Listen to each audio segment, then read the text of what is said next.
Pendant 8 ans, les parents de Brandon Zucker, David et Victoria ont fait tout ce qu'ils pouvaient pour guérir leur jeune fils adoré. Ils n'ont épargné aucun hôpital ou centre de rééducation pour ramener leur enfant à la normale. Ils voulaient juste le voir marcher à nouveau et jouer avec d'autres enfants. Mais le destin peut être une malédiction, plus un cauchemar que des événements aléatoires qui façonnent des vies.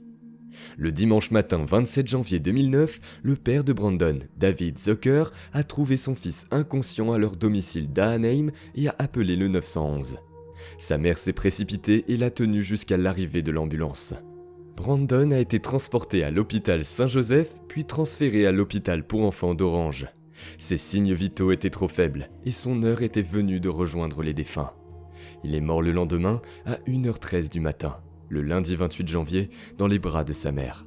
C'était la deuxième fois qu'elle devait le regarder mourir, mais cette fois, il était parti et il n'y avait pas de retour. Elle passait des heures à murmurer dans ses années les choses qu'il aimait entendre. Elle priait jour et nuit. Le jour de sa mort, elle souriait alors que des larmes couvraient son visage. Elle a simplement prononcé les mots « Il court et joue de toutes ses jambes et de tous ses pieds sur son scooter au ciel ». Brandon n'avait que 13 ans lorsqu'il est décédé. Pendant 8 ans, sa mère a dû revivre les horreurs de l'accident à Disneyland le jour où elle l'a vu mourir pour la première fois. En septembre 2000, Brandon était un enfant de 4 ans heureux et optimiste. Sa mère le quittait rarement des yeux. Il était tout naturel qu'elle l'emmène à Disneyland pour jouer comme les autres enfants. C'était censé être ultra sécurisé, mais ce jour-là, Disneyland, et ce n'était pas la première fois, était un lieu d'horreur plutôt que de joie.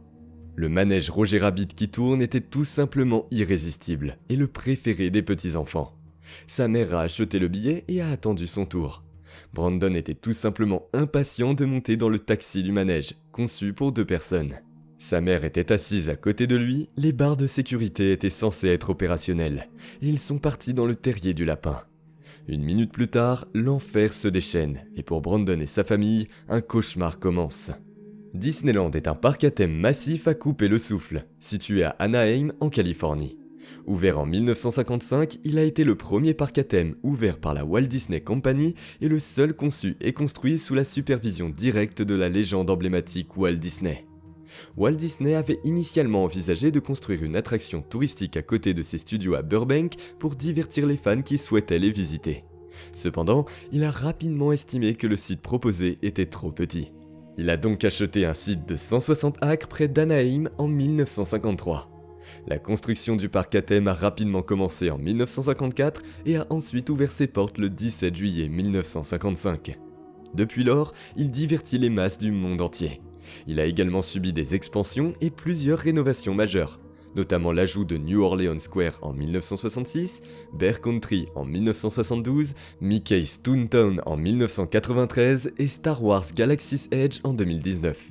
De plus, le Disney California Adventure Park a ouvert en 2001 sur le site du parking d'origine de Disneyland. Les accidents arrivent et Disneyland ne fait pas exception. Néanmoins, la plupart des accidents impliquant des manèges dans les parcs à thème peuvent être évités, car ils sont toujours dus à un défaut du fabricant, à un mauvais entretien, à une erreur humaine ou à une combinaison de 2 ou plusieurs de ces défauts mécaniques et humains. On pourrait s'attendre à ce qu'un parc à thème aussi riche et massif que Disneyland soit plus sûr que les autres, mais pour beaucoup, y compris Brandon Zucker, ce n'était pas le cas. Disneyland a été visité par plus de personnes que tout autre parc à thème dans le monde. À ce jour, près de 800 millions de personnes l'ont visité depuis son ouverture en 1955. Il est si majestueux et cool, il a été la source d'inspiration pour la création du magnifique parc à thème Magic Kingdom. Le Roger Rabbit's Cartoon Spin, qui a handicapé le pauvre Brandon Zucker pendant 8 ans, est un manège sombre basé sur le long métrage de Steven Spielberg et Robert Zemeckis, Who Framed Roger Rabbit. Ce superbe manège est situé dans la section Mickey's Toontown de Disneyland. Il a été ouvert le 26 janvier 1994, un an après l'ouverture de la zone Mickey's Toontown. Il s'est avéré être un succès massif auprès des enfants depuis sa création. En décembre 2021, la version de Disneyland a été mise à jour pour inclure un nouvel élément d'intrigue où Jessica Rabbit joue le rôle d'une détective déterminée à mettre fin à une vague de crimes à Toontown. Tout allait bien, Brandon et sa mère souriaient et riaient d'excitation en montant dans la voiture de Roger Rabbit. Mais quelque chose s'est produit. La barre de sécurité de Brandon était trop lâche et il est tombé de la voiture qui tournait. Selon les témoins, l'enfant de 4 ans était assis le plus près du côté ouvert de la voiture, à côté de sa mère qui était au volant. L'arceau de sécurité noir était abaissé et il était censé être en sécurité à sa place. Mais il semble que Brandon ait laissé tomber quelque chose. Lorsqu'il s'est baissé pour le ramasser, il est tombé du manège et s'est retrouvé coincé sous la voiture. Il est resté là coincé sous la voiture pendant 10 minutes avant que les secours ne le sortent de là. La scène était tout simplement insoutenable, car la voiture tournante lui roulait dessus, pliant son petit corps en deux. Les secouristes, horrifiés, s'efforcent de ramener à la vie l'enfant à bout de souffle, sous le regard horrifié de sa mère. Ses signes vitaux étaient si faibles qu'ils pensaient qu'il était une cause perdue. Mais ils ont continué à essayer jusqu'à ce qu'il respire à nouveau. Il a été rapidement emmené à l'hôpital, ses signes vitaux étaient encore trop faibles. Mais les médecins n'ont pas lésiné sur les moyens et ont rapidement réussi à faire des efforts de réanimation répétés et ses signes vitaux se sont améliorés. Cependant, ses blessures étaient trop nombreuses et tout simplement terrifiantes. Il avait une déchirure du diaphragme gauche, un poumon gauche affaissé, une petite déchirure du foie et de la rate et une fracture du bassin du côté gauche. Ils ont dû le garder en soins intensifs pendant plusieurs jours dans un coma artificiel. Même s'il lui arrivait de sourire et de rire, il n'a plus jamais parlé ni marché, car les lésions cérébrales étaient trop graves.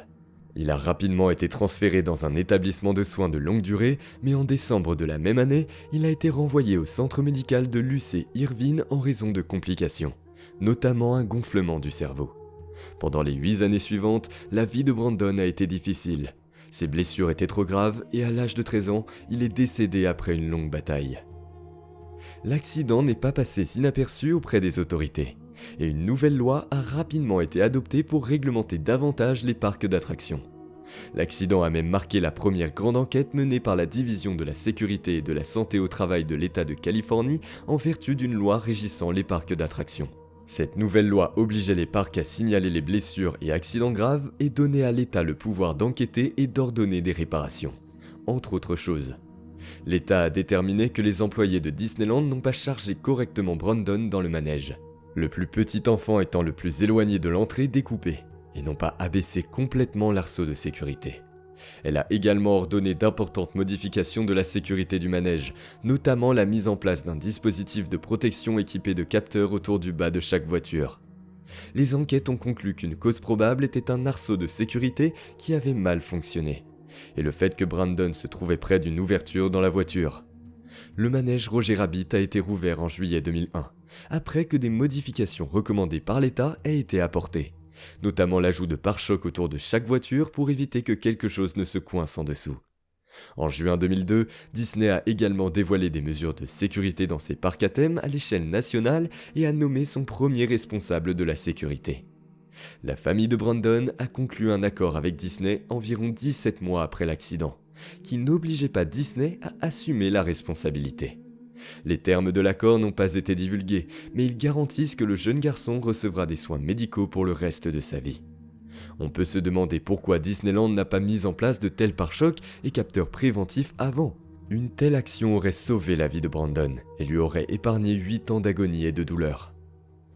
Merci d'avoir regardé. Assurez-vous d'aimer, de partager, de vous abonner et d'appuyer sur le bouton de cloche pour être informé chaque fois que nous téléchargeons une nouvelle vidéo qui vous emmènera au cœur des scènes et des mystères de certains des incidents, accidents, catastrophes et événements paranormaux les plus terrifiants du monde entier.